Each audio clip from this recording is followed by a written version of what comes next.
The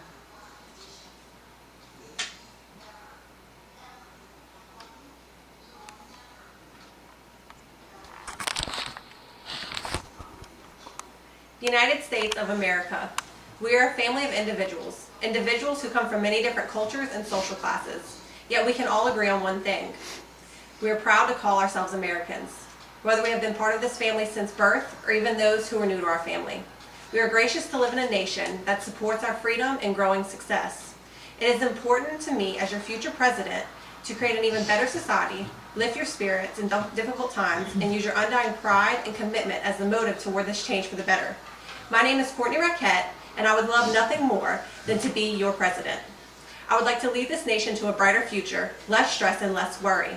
It will not be an easy road, but I am confident that I can provide this country with the guidance that it needs and so well deserves. I grew up in the small town of Abita Springs, Louisiana. I am one of 5 siblings. My parents were both hardworking adults living the American dream. My father supported our family on only one income throughout my childhood. As the cost of living continued to rise, my mother decided that she wanted to help contribute to the household also. These 2 amazing people made it possible for us to live comfortably and in security. However, that is getting much harder nowadays. In my hometown, nothing was given to us. We had to work for what we wanted, and that is what we did. Most of the locals had jobs by the age of 15. We were always encouraged to do the best we could, but to stay true to ourselves at the same time. I have to credit my parents for making me the person I am today. Although they have seemed a little tough on us at times, they pushed us to achieve great accomplishments. They taught us the true meaning of drive and ambition. We all excelled in our studies and earned scholarships to college. I enrolled at Southeastern Louisiana University as a business major and enjoyed my intellectual journey throughout the 4 years that I was there. I want to use these great qualities that were instilled in me since I was young, as well as the immense education and knowledge that I have acquired over the years, to push our country in the right direction, a better society, and a healthier economy. The individual I chose to help make this possible is not only intelligent, honest, and responsible, but also has the wisdom some of us only dream of. This individual is Ben Stein, an actor, writer, and a lawyer. He is also known as a commentator on various political and economic issues. I am proud to call him my running mate. He was born in Washington, D.C. His mother was a homemaker, and his father was a writer, economist, and presidential advisor. Stein graduated from Yale Law School as valedictorian and now lives with his wife, 6 cats, and 3 dogs, as stated on benstein.com. I am pleased to announce that this simple, determined man accepted the vice presidential candidate position alongside of me. Among the many issues that we will focus on during the upcoming presidential term, the main objective is to reform our economy. We will accomplish this through tax modification, higher education, and healthcare reform. I will work to improve this country to the best of my abilities to make the lives of all my fellow Americans enjoyable and satisfying. The first topic on my agenda is tax reform. Townhallfinance.com makes clear 3 major problems in the current tax structure and code. To begin with, it is too hard to understand. The IRS book is thick, both for individuals and corporations. Also, the tax code, as presently structured, has lots of loopholes that people and companies try to fit into. Lastly, the tax code invites special interest groups to lobby for loopholes.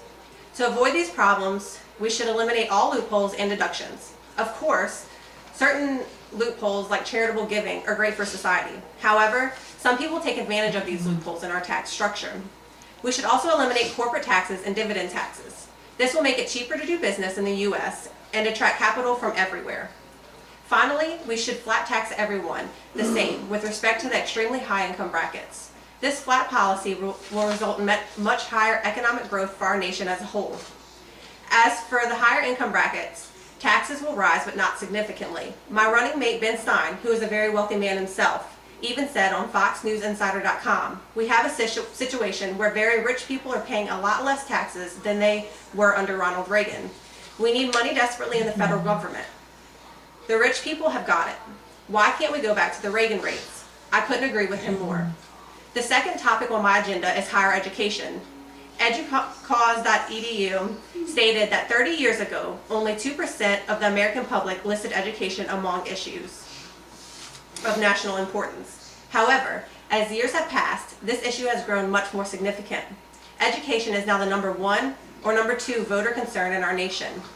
Our government has been putting too much money elsewhere when it should be contributing to higher education.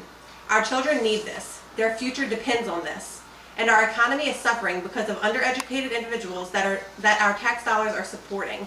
Education means knowledge, and knowledge means a good career. Without this, success will be hard to achieve. In the long run, everyone will benefit from this. The last topic on my agenda is healthcare. This has been an issue in America for some time. As mentioned on CNN.com, there are concerns about the individual mandate, which will require nearly all citizens to buy some form of healthcare insurance beginning in 2014 or face financial penalties. My policy will disregard any financial penalties. This just puts even more stress on America's citizens, which I am trying to lessen. However, society does need a better understanding on how vital healthcare really is. It is a must-have. This is why I would like to lower the cost of healthcare and make it more affordable to the lower income families who are already struggling to make ends meet. We should encourage all our fellow Americans to purchase health insurance and take care of themselves. This will help the money being put out for disability and other illnesses that could be prevented if people had regular checkups. Our economy doesn't have to suffer. We, the people of America, can make a difference. With a better tax structure, higher education, and healthcare reform, we can make this happen. Choose me, Courtney Raquet, as your president so we can start the process of change for this country. You deserve it, your families deserve it, we deserve it. Thank you.